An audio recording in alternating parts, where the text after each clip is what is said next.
Gym assembly down construction के आपण मन स्वागत। आज काम हो इटा न्यू सेट के आसीजे। आज काम हो 15 इंच के आम से 6टा जन पानी टिलू खोलुचु। इटा देखी पारे रिंग खुली खुला सारू न सब 6टा पिलर 15 इंच पिलर के आम 10 इंच पिलर बनामा। मालिक मना कले इंजीनियर ने आसले बेले से लगी 15 इंच के आमको 10 इंच करवार पड़ला। देखी पारे आज आम अच्छे लेबर टे और मिस्त्री टे अच्छे। आज काम कम्प्लीट है।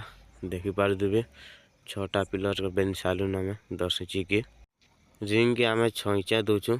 केते इंच देवार कथा कहे कमेंट रे टिके 10 इंच पिलर रे केतेटा छड़ देवार कथा कमेंट रे कहे। आम 16 mm 4 पीस देचु। आज काम एतकी आपन को भल लागला बोले लाइक टे शेयर टे कमेंट करी कहे आमर काम केंता लागला। सब्सक्राइब करवा नहीं भूलवे।